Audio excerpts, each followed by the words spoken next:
Yeah, a lot of people say open an ISA, invest, open a stocks and shares ISA in the UK. And if as a migrant, you've been wondering if you can open an ISA or if you're eligible to open an ISA, or if an ISA or the money on the ISA account that is being put in by the government, if it is public funds, I'm going to be answering all these questions in this video. Hey guys, welcome back to the channel. If you're new here, my name is Elfrida and this channel is all about life in the UK, career and personal finance. So if these are the kind of things that you like, make sure to stick around. So in this video, I'm answering the frequently asked questions about opening an ISA in the UK. Now let's get right into the video. So first thing first, what is an ISA? An ISA simply means individual savings account. It is an account that you use to save or invest money. There's no tax on the interest or investment gains or even your dividends. So it is basically a tax-free account. So you use it to save or invest in the UK and grow your money. In the UK, the common types of ISAs are the cash ISA, the stocks and shares ISA, the innovator founder ISA, and the lifetime ISA. Cash ISA is simple. It is a savings account. It is low risk account and it's good for your short term or medium term savings goals. For the stocks and shares ISA is for investing, and your money is invested in stocks, shares, ETF, whatever you want to invest it in. But you also know that you don't pay tax on the investment gains, and even when you get paid dividends, you don't pay tax on that. The lifetime ISA, also known as LISA, is used for either your retirement or if you want to buy your first home. So emphasis on your first home or for retirement. So the government adds a bonus of 25% on your LISA every year, every tax year. So currently in the UK, you have £20,000 to put across all your ISAs. So what it means is that you get £4,000 ordinarily in your lifetime ISA. So every tax year, you can't put more than £4,000 in your lifetime ISA. So that is left with £16,000 to put across all other ISAs if you want. But if you don't have a lifetime ISA, you can put the £20,000 say in all in a cash ISA or all in a stocks and shares ISA, or maybe split them and put them the way you want. Okay, so you have £20,000 allowance, but the only limiting part is the lifetime ISA. You can't put more than £4,000 in the lifetime ISA in a particular tax year. Next question here is, who can open an ISA? So in the UK, to be able to open an ISA, you must be 18 years and above. For the lifetime ISA, you must be 18 years and below 40 years. So if you're 40 and above, you would not be able to open a lifetime ISA. So this is why you need to open a lifetime ISA right now. If you intend to buy your first home in the UK, or if you want to use it to save for retirement, this is the right time to start using it and not waiting until you're 38 or 35, where you might not be able to have enough time to save. Okay, so the earlier the better, okay, when it comes to saving or even investing. So if you want to open even a stocks and shares ISA, this is the right time to start, investing and saving. Another condition here is that you must be resident in the UK. So if you're just visiting the UK, you're not resident in the UK, you can't open ISA. So you must be resident and be paying your tax, of course, working, paying your tax in the UK to be able to open any of the ISA. So for juniors under 18, you can open a junior ISA. So if you have it right now, you can decide to save up for their future using a junior ISA. So another question here is, what if you want to withdraw your money from your ISA? So basically, you can actually take out your money from any ISA, okay? You can withdraw your money at any time that you want to withdraw. For this particular one, you will need to check with the different ISA providers that you are using to see if there are any rules or penalty charge with withdrawing your money. For a cash ISA, you need to understand that there are different types. There's easy access cash ISA, and so for some providers, they call it flexible cash ISA. So with that one, you can withdraw at any time, of course, without any penalty or it affecting your tax, your ISA allowance. With some other ones like the limited cash ISA, sometimes after 3 withdrawals, you might pay a penalty charge or you might lose out on your allowance, your ISA allowance.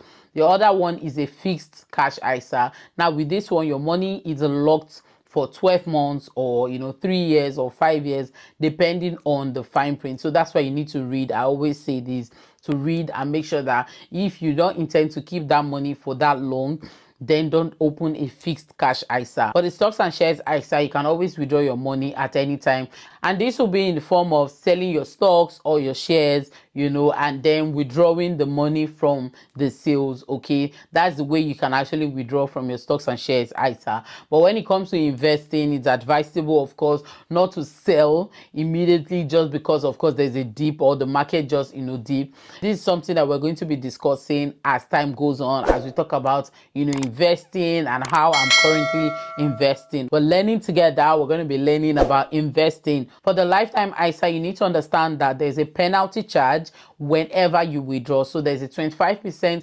penalty charge on the particular amount that you're withdrawing at that particular time. So with the lifetime ISA, you know that you have £4,000 to put, and the government puts 25% on that £4,000 every tax year. So that's £1,000 on your £4,000. So if you intend to withdraw, let's say £1,000 from your LISA in a particular tax year, the government is going to charge you 25% of £1,000, which is £250. This is why you need to be careful when withdrawing from your LISA. You need to strictly adhere to putting money for your first home or for retirement when it comes to your lifetime ISA. If you know that you cannot keep the money for that long, then to avoid penalty charges, it's best not to put it in a lifetime ISA. Another question I've gotten here is, what happens to your ISA if you move abroad? So moving from the UK to another country doesn't restrict your access to your money. You will still have access to your ISA in whatever form they are. You will still have access to it, but you will not be able to contribute any more to that particular ISA, either your cash ISA, lifetime ISA, or stocks and shares ISA. This is because you have now left the UK and no longer resident in the UK. You will not be able to contribute to it. So the main thing you should do is to tell your ISA provider that you have left the UK, you have stopped being a UK resident. Your money will still be protected. You can still withdraw out of that ISA, of course, pending or depending on the rules that actually apply to that particular ISA.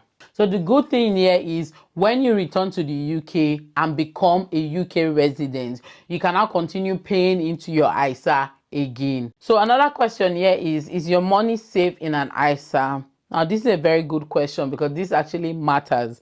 Of course, people want to know if their money is safe in an ISA. So most ISA providers are protected by the FSCS scheme, which is the Financial Services Compensation Scheme. Now, your money is protected up to £85,000 if the provider goes under. So if they fail financially and they are unable to pay their debt and they shut down, you're protected up to £85,000 per person. So you will still have your money within that limit, of course. But when it comes to investing with the stocks and shares ISA, you need to understand that your money can go up and down and your capital itself is at risk. So this is something you need to know and understand, and also understand your risk tolerance level right now. When it comes to investing, it is recommended that you put low amounts that you know that if the market dips, you will not be scared or in a hurry to want to sell. So you need to put an amount that you're comfortable with and based on your risk tolerance level when it comes to investing. Another question here is opening an ISA for migrants, or are migrants supposed to open an ISA? You can actually open an ISA, any type of ISA, because it is already stated by the UK government that you must be resident in the UK. So if you meet this criteria and also meet the age requirements, you can open an ISA. And an ISA, or the money that is given by the government, is not considered public funds, because I know also people ask this question. It is not considered public fund. Is a tax efficient way of saving and investing your money, of course tax free, and the government has opened it up to everyone that is resident in the UK. So you can actually open it without the fear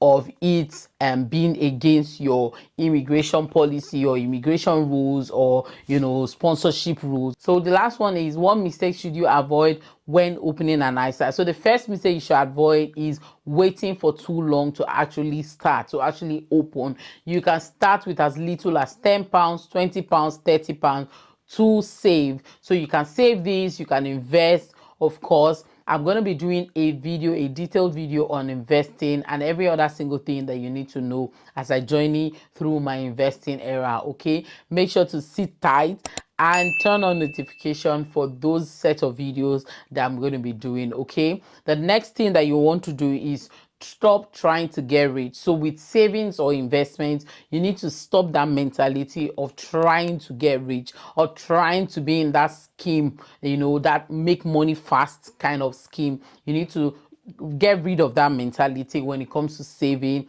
and investing. The third mistake you want to avoid is not understanding what you're investing in. So investing is one topic that you need to understand. You need to gain clarity. You need to understand what you're actually investing in before, going into it. You need to learn to, of course, build your emergency fund, pay your credit card. There's several things that you need to learn to do before even, venturing into investing. So I'm going to be doing that detailed video after this video for you guys. So make sure to turn on notification. I'm going to see you in that video. So if you're still considering an ISA and trying to figure out your money and how to get financial stability, I've created a very simple checklist and it's totally free that you can use to prioritize where you currently are. It is the UK Career and Money Starter checklist that you can use to prioritize what is needed right now in your particular situation and what is not needed. Okay, the link is in the description, so make sure to get it after the video. So here you have it, guys. These are the frequently asked questions that have come up